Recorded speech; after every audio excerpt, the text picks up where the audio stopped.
Lyon Pôle Bourse, faire grandir les entreprises grâce à la cotation, animer le club des sociétés cotées et développer un écosystème boursier dynamique.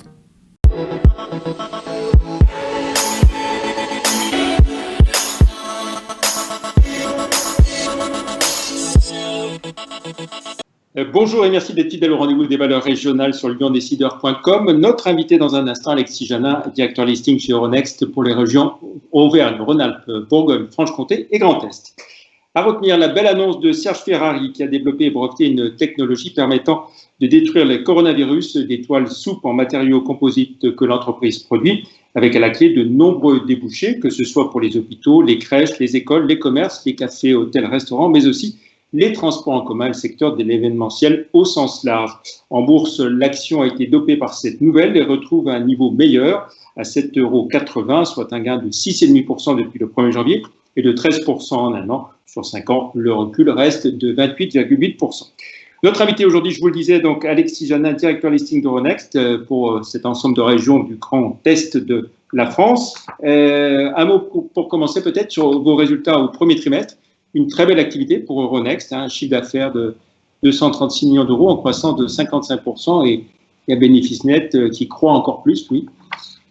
Alors oui, effectivement, des résultats très solides dans un contexte tout de même particulier, puisque dans un contexte de forte volatilité, et comme on y reviendra, avec des volumes importants qui ont porté en grande partie cette augmentation d'activité, mais pas seulement, j'allais dire, c'est aussi la rançon de la stratégie d'Euronext qui vise une extension géographique, comme on l'a vu avec le rachat de la bourse irlandaise et celle de la Norvège, et puis l'acquisition d'un certain nombre d'activités, notamment sur le post-trade, qui complète finalement notre intervention dans la chaîne de valeur boursière.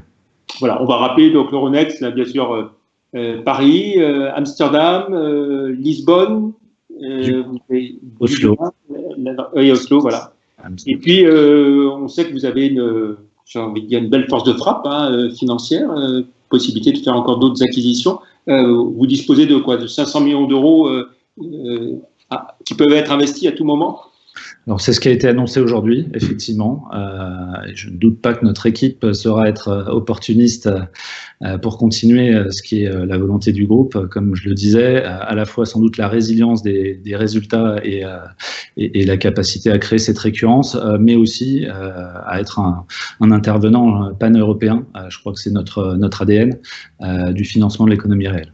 Voilà. Et puis clairement, vous le dites, donc les acquisitions ne vont pas se ralentir. Écoutez, je laisserai notre dirigeant s'exprimer plus avant sur le sujet, mais il a laissé la porte ouverte en ce sens, en tout cas.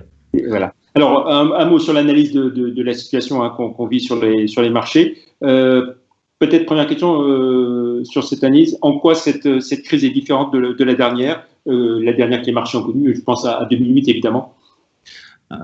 Sa source déjà est différente, effectivement. On n'a pas une crise du système financier qui provoque ensuite une crise de liquidité et qui ensuite s'impacte et va infuser dans l'économie réelle. On a une crise sanitaire qui, elle, touche directement l'économie réelle finalement aujourd'hui. Et ça se ressent tout simplement dans la manière dont les marchés ont réagi. Pour être très clair, en fait, ils ont réagi de manière extrêmement virulente, avec une chute assez brutale en finalement très peu de temps par rapport à la crise précédente, avec une chute d'environ 40% des indices. Mais néanmoins, dans un temps assez rapproché aussi, il y a eu un rebond extrêmement sensible sur l'ensemble des indices, comme on a pu le voir récemment, et du coup ça laisse un certain nombre d'indices, surtout sur le CAC et le mid and small, on va dire à moins 25% par rapport à l'avant-crise. Voilà. Autre aspect un peu particulier par rapport à la crise précédente et aux crises en général en bourse, les valeurs moyennes ont finalement autant souffert que les grandes valeurs, mais pas plus, ce qui est assez rare. Et dans la phase de rebond que nous connaissons actuellement, elles sont plutôt plus dynamiques que les grandes valeurs. Alors aussi bien sur la croissance des indices que sur les volumes, ce qui est relativement exceptionnel. Oui, on l'a vu notamment sur le mois d'avril, par exemple l'indice LPB 40 progressait beaucoup plus que le CAC 40. Alors, si on doit retenir les principaux enseignements qu'il faut retenir de ces 2 mois, 2 derniers mois après cette pandémie, La première chose, c'est qu'il y a eu vraiment une logique de rotation sectorielle, de réallocation d'actifs assez classique dans ce genre de phase qui s'est fait de manière extrêmement ordonnée finalement. Avec d'un côté les grands perdants que vous connaissez, les financières, l'aéronautique, l'automobile et plus largement l'industrie, et de l'autre, j'allais dire des gagnants, alors qui sont, j'allais dire, que je catégoriserais de manière assez différente. Il y en a qui bénéficient directement de la crise. Alors ça va être le secteur de la santé, ça va du diagnostic à la protection, au repositionnement de molécules ou même à la recherche vaccinale. Les biotech se portent bien aussi. Alors, on y reviendra. Les biotech se sont extrêmement bien comportés, effectivement. Pour vous donner un exemple, l'indice biotech est à peu près le seul qui est dans le vert depuis le début de l'année, ce qui est relativement exceptionnel. Alors, en partie, effectivement, parce que certaines des valeurs qui la composent ont du business, entre guillemets, qui est fait, ou en tout cas qui bénéficie réellement de cette crise, de la lutte contre cette crise du Covid, mais aussi parce que tout simplement elles sont acycliques et en fait répondent aux attentes des investisseurs aujourd'hui. Et qu'en est-il de tout ce qui est valeur liée au numérique, digital, là aussi plutôt effectivement, la transformation numérique au sens large se porte plutôt bien, surtout le domaine logiciel SaaS, où là aussi, en fait, on retrouve alors deux logiques déjà de long terme, et on se rend bien compte aujourd'hui, nous qui sommes à distance et qui faisons cette interview par système interposé, l'importance de la transformation digitale pour les entreprises, leur capacité à être en mesure de continuer leur activité malgré une crise sanitaire de ce type, et puis tout simplement la récurrence de la top line.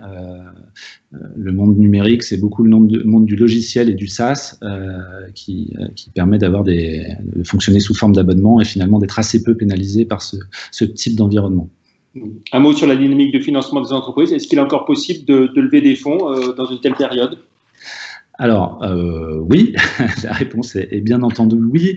Et alors, vous avez reçu beaucoup d'acteurs ces derniers temps autour du financement, mais bien entendu, avec le prêt qui est garanti par l'État, qui a été mis en place et ensuite relayé par BPI et les grands établissements bancaires, on sort de cette crise avec finalement des entreprises qui sont extrêmement leveragées, endettées, avec des ratios effectivement d'endettement sur fonds propres qui sont difficilement soutenables pour un certain nombre.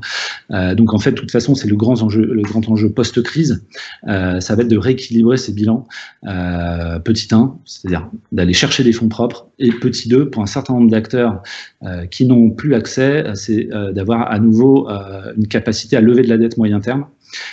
Puisqu'on voit aujourd'hui, notamment pour les sociétés qui sont classées comme non-investment grade, qu'elles ont du mal à se refinancer avec des spreads relativement importants. Donc, pour ça, les marchés sont là.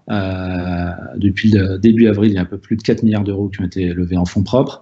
Il y a un peu plus de 100 milliards sur de l'obligation, et on voit ces derniers jours s'accélérer les opérations avec souvent des financements hybrides d'obligations convertibles, par exemple. Un mot aussi sur les particuliers. On a dit qu'un certain nombre étaient revenus en bourse à la faveur peut-être de ces cours qui avaient fortement chuté, en disant il y a peut-être des opérations intéressantes à faire. Alors, je parlerai même de deux étapes. Finalement, il y a une en fin d'année 2019 avec l'introduction en bourse de la Française des Jeux. L'ensemble des acteurs de la place a mis beaucoup d'énergie pour j'allais dire, faire la meilleure publicité de cette opération, extrêmement intéressante pour l'investisseur particulier qui y a souscrit de manière majeure. Donc, ça a été déjà l'occasion d'un retour assez massif des investisseurs particuliers à ce moment-là. Et effectivement, cette crise, et une étude de l'AMF vient de le conforter, est aussi l'occasion d'un retour assez massif des particuliers avec 150 000 nouveaux investisseurs sur le SBF 120 et un investissement net, c'est-à-dire source d'achat net de 3,5 milliards en seulement 5 semaines, chose qu'on n'avait pas connue depuis fort longtemps. Très bien. Un mot sur le regard que vous portez sur les valeurs régionales que vous suivez plus particulièrement, je dirais, sur ce grande partie est de la France. Pour illustrer ce que j'évoquais tout à l'heure, il y a un certain nombre d'acteurs qui bénéficient effectivement d'un fort engouement ces derniers temps. On peut citer comme belle ETI industrielle Orapi, qui a vu son cours progresser de 110% depuis la crise.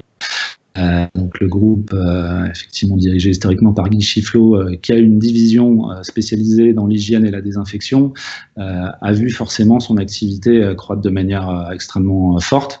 On peut citer aussi Bloumérieux, hein, c'est assez évident, mais assez rapidement, ils ont pu faire la publicité du fait qu'ils étaient en train de faire valider plusieurs tests, que ce soit PCR ou sérologique, à destination du dépistage du Covid. Des valeurs comme Soitec aussi, dans la Deep Tech, se sont extrêmement bien portées depuis un mois. La chimie verte aussi, au sens large, hein, des Carbios, des Metabolic Explorer. Il y a beaucoup d'acteurs de la région qui ont tiré leur épingle du jeu pendant cette période.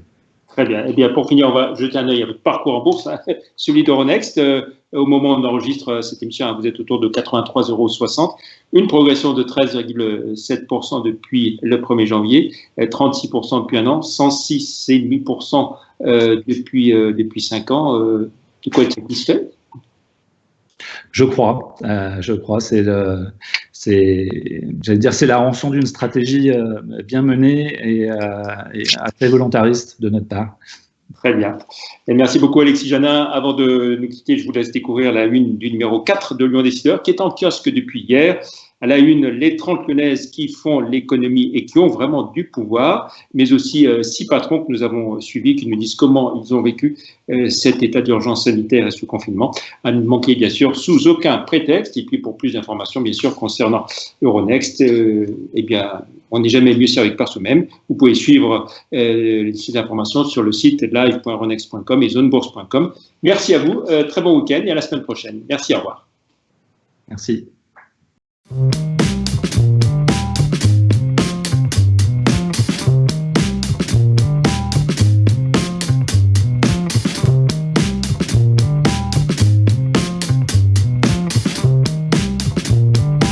Retrouvez les enregistrements et informations de marché sur les sites de Zone Bourse et d'Euronext.